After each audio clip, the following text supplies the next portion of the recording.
Ici Charles-Olivier Michaud, vous êtes sur le tapis rose de Catherine.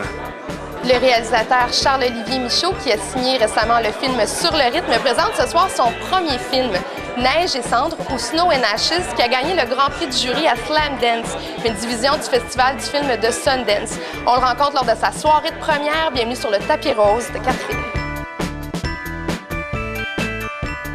Bonjour Charles-Olivier. Bonjour Catherine. Charles-Olivier, Snow and Ashes ou Neige et cendres, ça raconte l'histoire de quoi?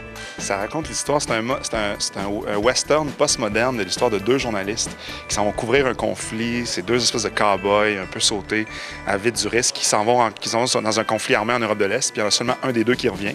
Celui qui revient est joué par Rhys Cairo, puis celui qui revient pas, le photographe, est joué par David Alexandre Coiteux. Puis celui qui revient, Rhys, il tente de se remémorer les événements qui ont mené à la disparition de son collègue David dans la zone de guerre et sa propre évasion de là.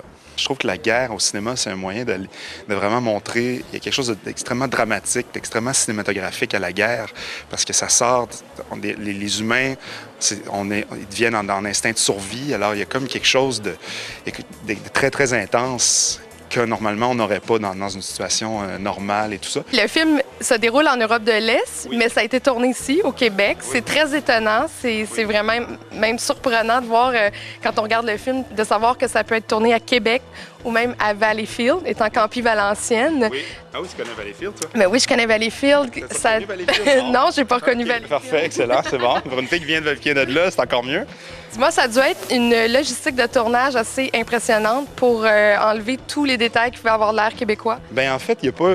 oui, mais c'est vraiment dans la façon de cadrer, c'est dans la façon d'approcher le film, parce qu'on n'a pas vraiment enlevé, on a rajouté des autos qui brûlaient, on a mis des déchets à terre, des poubelles en feu, des affaires de même, mais je veux dire, il n'y a pas eu d'enlever. C'était vraiment d'éviter à la caméra de ne pas avoir un sigle de McDo ou de Jeans Depot. Est-ce qu'on est autant inspiré quand on est dans une forêt et que, justement, il y a un gros enseigne de Esso en arrière de nous, puis nous, on la voit pas? On recadrait le magasin du dollar pour être bien sûr pour effectivement là, montrer qu'on était dans les Balkans. Tu as tourné avec l'acteur Rhys Cairo, oui, qu'on a pu voir dans certaines séries aux États-Unis. Oui.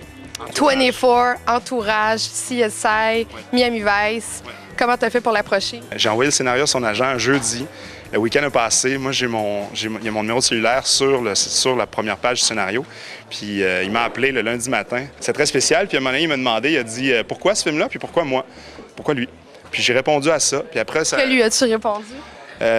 C'est confidentiel. Mais non, mais pourquoi tu l'as choisi? On veut savoir. Je l'ai choisi pour son intensité.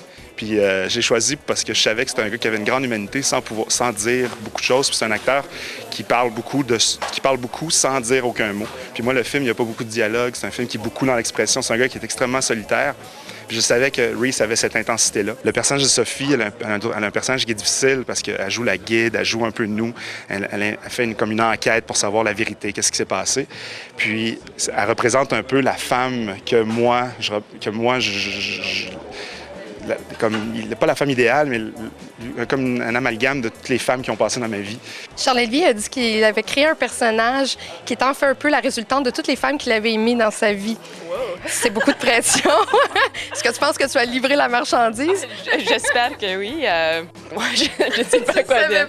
Tu le savais pas? Non, peut-être un peu, mais je ne savais pas que c'était quelque chose qui dit à tout le monde. Snow and Ashes ou Neige et cendres, dans sa version française, le film de Charles-Olivier Michaud prendra l'affiche le 16 septembre. Bon cinéma. Fait que ce soir, t'accouches. Ce soir, non. En fait, c'est que le film, c'est comme un étudiant trop vieux. Là, il a fini son université, il colle à la maison. Un Tanguy. Tanguy. Fait que ça, c'est Tanguy. Fait que Tanguy, il sort de la maison, finalement.